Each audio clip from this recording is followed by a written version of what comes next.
Hi everyone, welcome to my channel. How are you? Today we are going to read chapter 24, the psychological zone. Let's start. The moment in order to very seriously reflect about that which is called internal consideration has arrived. There is not the least bit of doubt regarding the disastrous consequences of intimate self-consideration. Besides hypnotizing the consciousness, it causes us to lose a lot of energy. If one couldn't make the mistake of identifying too much with oneself, then internal self-consideration would be something more than impossible. When one becomes identified with his self, such a one loves his own self too much and feels self-pity. Often, such a person thinks that he has always behaved very well and with this or that fellow, with the spouse, children, etc. And that nobody has appreciated it, etc. In sum, one is a saint, and all others are scoundrels and rascals. Preoccupation about what others might think about our own selves is one of the most common forms of inner self-consideration. They might suppose that we are not honest, sincere, truthful, courageous, etc. The most intriguing aspect of all this subject matter is that we unfortunately ignore the enormous loss of energy that this kind of worries causes us. Precisely, such worries born from our inner self-consideration are the cause of many hostile attitudes towards certain persons who have done us no evil.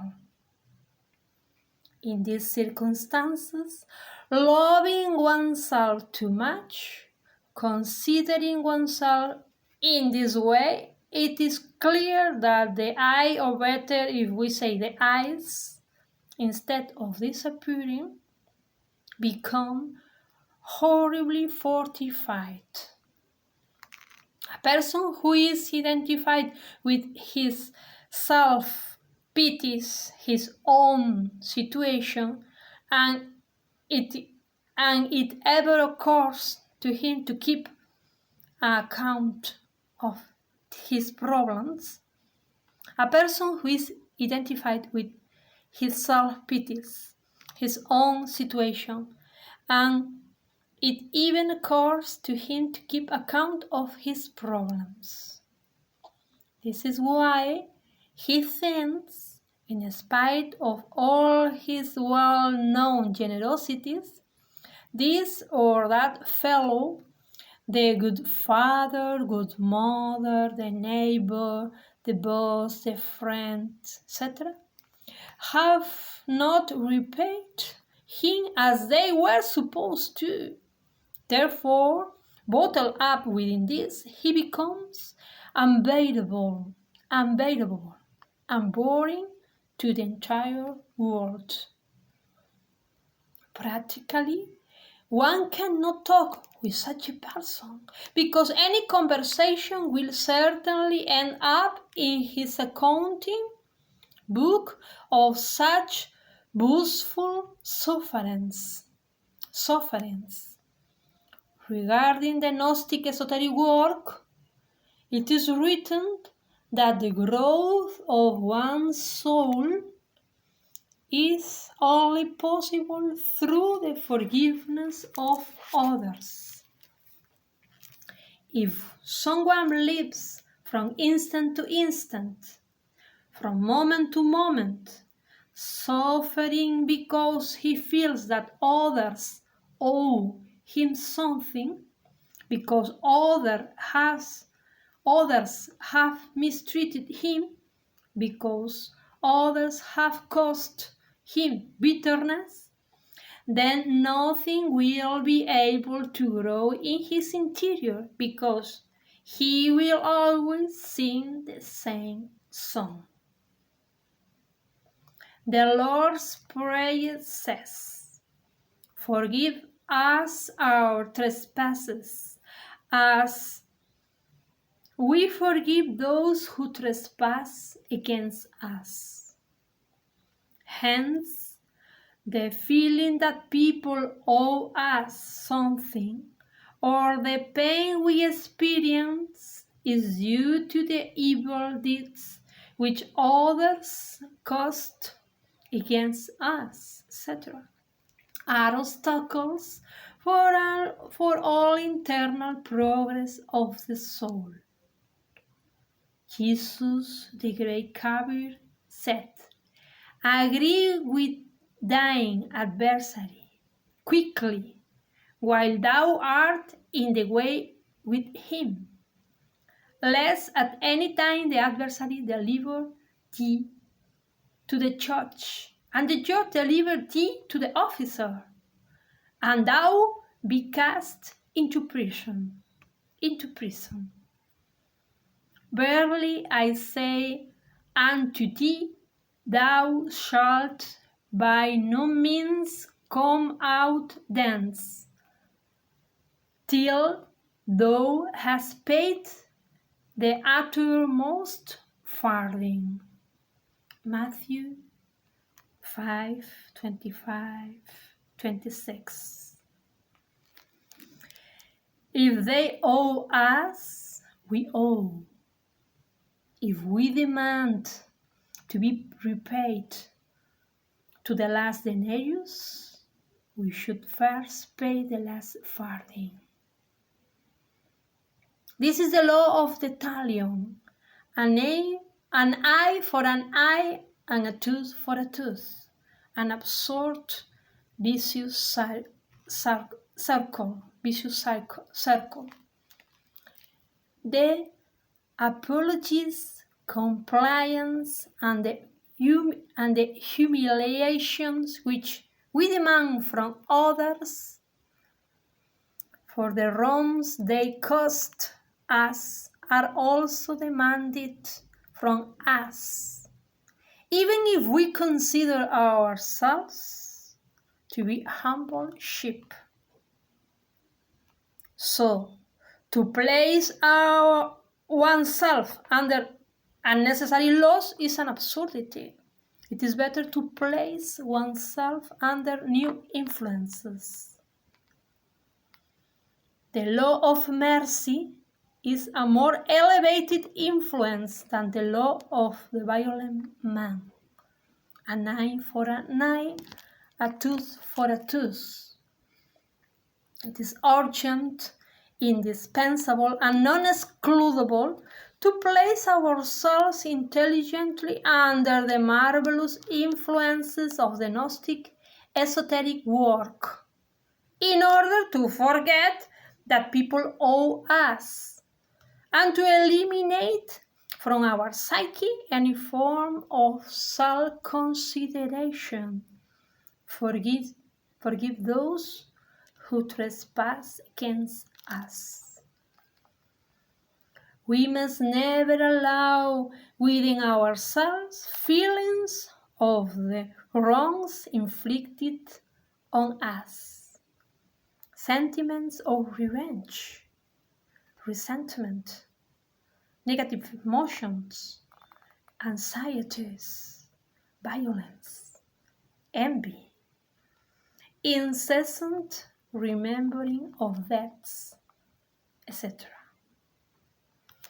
Gnosis is destined for those sincere aspirants who truly want to work and change. If we observe people We can see in a direct way that each person has his own song. Each one sings his own psychological song. I want to emphatically refer to the subject matter of psychological accounting, which is the feeling that people owe us. One complains, one auto-considers his own self, etc. Sometimes people sing their song just like that, without anyone winding them up, without anyone's invitation, and on other occasion, after a few glasses of wine. We affirm that our boring song must be eliminated because it incapacitates us internally. It robs us of much energy. In matters of revolutionary psychology, someone who sings too well, we are not referring to a beautiful voice or to physical singing, certainly cannot go beyond himself. He remains in the past. A person impeded by sad songs cannot change his level of being. He cannot go beyond what he is. In order to pass to a superior level of being, it is necessary to cease being what one is. We need to not be what we are. We need to not be what we are. If we continue being what we are, we will never pass to a superior level of being. In the field of practical life, unusual things happen. Very often, a person starts a friendship with another just because it is easy to sing his song to that person. Unfortunately, such type of relationships end when the singer is asked to shut up, to change the record, to talk about something else. Then the resentful singer lives in search of a new friend, of someone who is willing to listen to him for an indefinite time. The singer demands comprehension, someone who comprehends him, as if it was easy to comprehend another person. In order to comprehend another person, first of all, it is necessary to comprehend our own self. Unfortunately, the good singer believes that he comprehends himself. Many are the disenchanted singers who sing the song of not being comprehended and dream of a marvelous world where they are the central figures. Nevertheless, not all singers are public singers. There are also the reserved ones. They do not sing their song directly, but they do so secretly.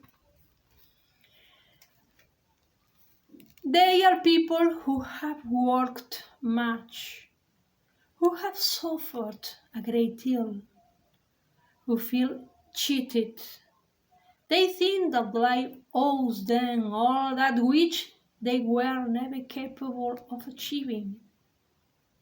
Usually, they feel an internal sadness, a sensation of monotony and frightening boredom. Inner exhaustion or frustration around which thoughts accumulate.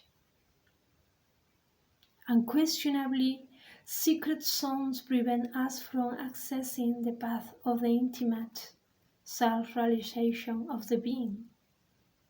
Fortunately, such inner secret songs go by unnoticed within ourselves, unless we intentionally observe them. Obviously, all self-observation allows light to penetrate into ourselves within our inner depths. No interior change can occur in our psyche unless we allow the light of self-observation to penetrate. It is indispensable to observe oneself when alone in the same manner as when associated with people. Very different eyes, very different thoughts, negative emotions, etc., present themselves when one is alone. One is not always in good company when alone. It is just normal, very natural to be very badly accompanied when in complete solitude. The most negative and dangerous eyes present themselves when one is alone. If we want to transform ourselves radically, we need to sacrifice our own sufferings. Often we express our sufferings in articulated or inarticulated songs. I see you in the next chapter. Bye.